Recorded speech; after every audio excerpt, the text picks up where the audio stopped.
So here's the thing. For those of you who know, which unfortunately is not a lot of you, I'd been doing a solo Minecraft series that ended up ending because my 11th episode corrupted, which was a shame because we actually found like one of the biggest underground cavern little areas that I've ever seen. But this right here is my attempt to start again, with the updates to the game since then making the graphics improved and a little prettier to look at. Minecraft is my way of unwinding. It's where I can talk about a lot of other things aside from just the gameplay. This first episode is a little different. I'm dubbing over the gameplay so I can give you my full undivided attention while giving you an adequate gameplay. Maybe even adequate is generous because I'm not a pro, I'm just a dude who plays Minecraft after work on occasion when life doesn't get in the way. Honestly, if you get to the end of the video, let me know if this format's better, or if the original narrate while playing the game is better. Funnily enough, even after 200 videos of which I've had a hand in probably about half of, I don't think I've ever really given you a good introduction to myself. So here it is. How I became a part of this friend group that became GBG. You know, my dad was one of those guys that ended up losing his job at there was a few really big companies that ended up going under during the Y2K era. And I ended up going to school with Hunter, Eric, and Connor after we moved because he got a new job.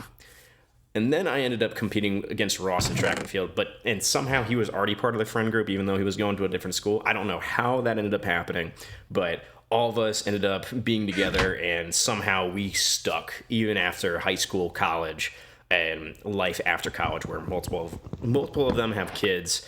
And like life has happened over like the last 15, 20 years of all of us being friends.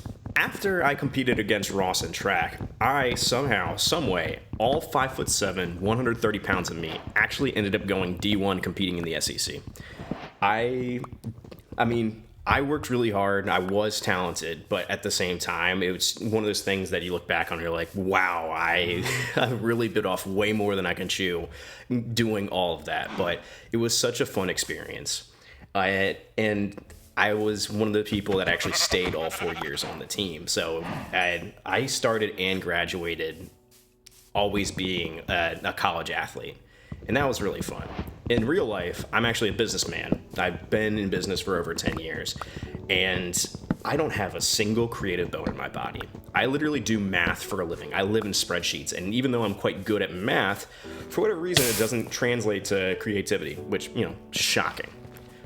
Afterwards, I actually also ended up coaching for 5 years. And not afterwards, but during the time that I was working, but after college, I ended up coaching for 5 years. I actually ended up winning a number of state titles with the team before I moved away to where I am now.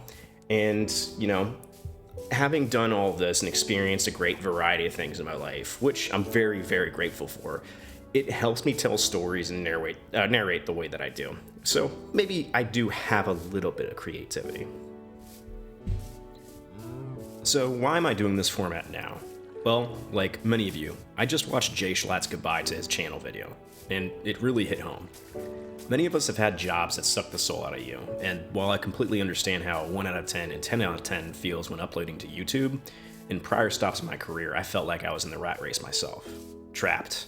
Like I was stuck and would never get out. It felt like even if I wanted to, I couldn't.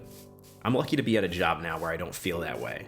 I enjoy getting up every day, even on the days I have to put a lot of work in, because I feel like I'm constantly learning, constantly improving, and I have a boss that does a great job of putting me in situations that I can only succeed in because I have the right tools and support. YouTube itself is an entirely different beast. You are beholden to an algorithm that, while it's amazing, ebbs and flows. Even if you do everything right, you can have a video that performs terribly, and even if you do everything wrong, somehow you're right. When you have to put in a lot of time and effort, time in and time out, the inconsistency can hurt. But with the consistency of quality and effort from people like Jschlatt, it gets better. But still is at a point that you feel like you have to be the best every time you go out there. That is brutal. And honestly, I'm happy for him that he can go out and enjoy life the way he wants to, because he's set up the way that he is. And that brings me to the next thing I want to talk about. YouTube. Specifically, comments from the YouTube CEO that Charlie, aka Penguin Zero, has found to be less than encouraging. AI has been absolutely rampant on the platform. And I don't know if you guys are like me, but over the summer, I had the worst AI slop all over my shorts page, everything. And the ones that I remember specifically that I'm just like, why is this all over, were the ones that had two kind of windows on the screen with like some moving background in the background, where the top was one meme, the bottom was another meme, or top was one comment, the bottom was one comment. And it was a video that looped every 8 seconds. So you could hear the sound of the background going and redoing. So you know you fell in the trap. But you couldn't help but try to read both of those. And while, yes, technically that's an engaged view, I mean, is it really, really providing value? Like, that's the kind of stuff that needs to be removed from the platform, or it's stuff that shouldn't be, praised for. It's going to be stuff that the algorithm's going to need to filter out, because yes, it's getting the views, but at the same time, it's not providing a net benefit to really anybody. I don't know how many people would have actually shared those shorts or whatever they were themselves. And there are certain things where even if it's just like, oh, this was fun to digest it for a little bit, those things are worth sharing to other people, not those like double memes that you're just looking at and you're just like, I don't know if I'm better for, or I just really wanted to consume content right now. The thing that Charlie was criticizing the YouTube CEO for was essentially YouTube has created, I think, roughly 30 AI tools, or they created 30 more AI tools recently to help people create and upload videos. But when you think about it for just a second, if you're relying heavily on AI to get anything done, instead of doing things that have your natural thought and ability behind it, what's going to end up happening is it's just going to be soulless. The unfortunate thing about relying on AI too heavily, instead of you actually sitting down and writing the scripts and you actually creating your own thumbnails and everything, which, let's be clear, I am at fault sometimes for going in and using AI, at least in the past, to help me build my thumbnails, because again, I have no creative bones in my body. I need help somewhere, and this is not making any money, so it's not like I can shell out for editors and everything, and I'm doing my best to learn to get better, and I feel like I've been getting better recently. But still, like, I get the angry comments about using AI to build my thumbnails, but joke's on you, you still clicked on it and left that comment. So who really is the one that's winning here? And the answer is neither of us. If you clicked on it because of that, for that comment, I didn't win, and you didn't win either. And it's just going to push out AI content for all of us, which is unfortunate. And the big problem is, if you are releasing all these tools, and Charlie makes sure to emphasize this, like, you want to build out tools to help people become the best video creators themselves. You don't want them to just have it an easy way of creating videos, because you don't want to just push out a ton of AI slop. You want to be able to give people the ability to make videos. If you are using AI in the sense of it's helping augment what you're already doing, that's fine. That's exactly what companies everywhere are trying to do.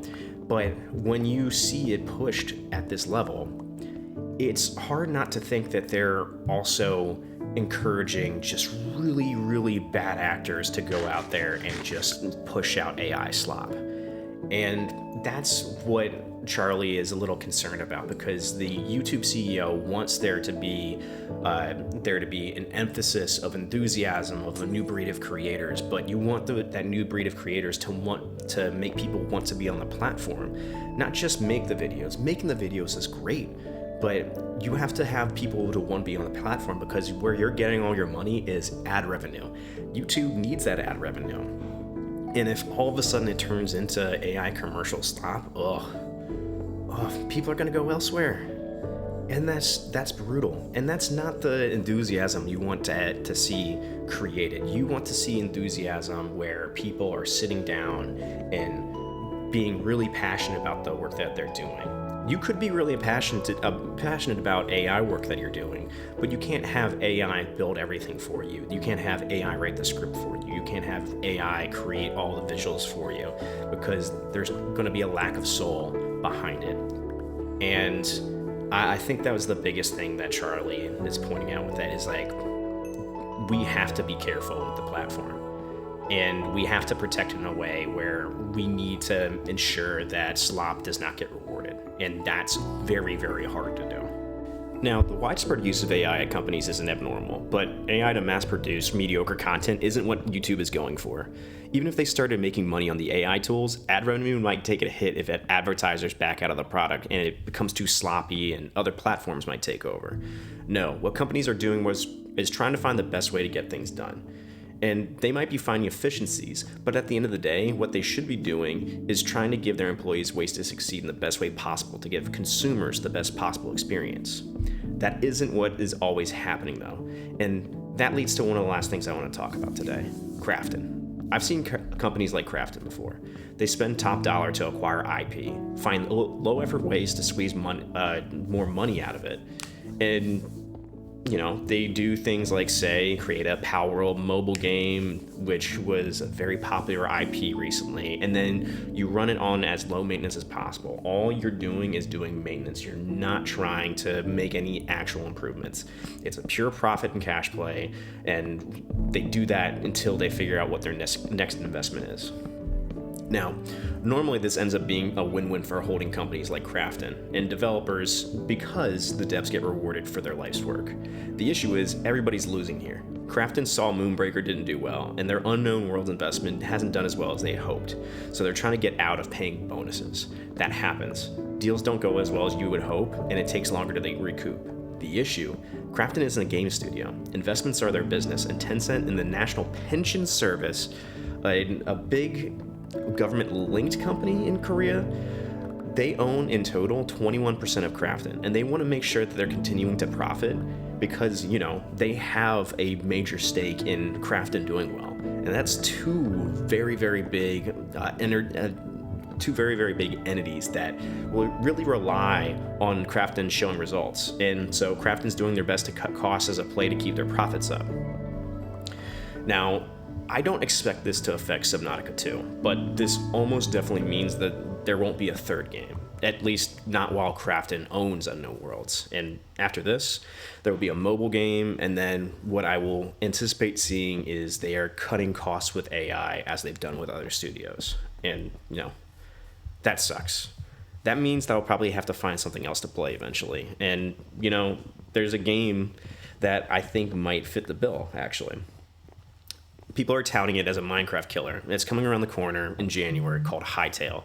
And I don't think it will take Minecraft down, but I think it's going to be a breath of fresh air because it's got that nice exploration. It's got interesting looking enemies. It looks beautiful, and people are really excited about it. And I feel like that it's going to have a really nice community around it when it releases. So, that's everything that I have today. Please like and subscribe, and I hope that you enjoy the rest of the ambiance of my newest Minecraft playthrough.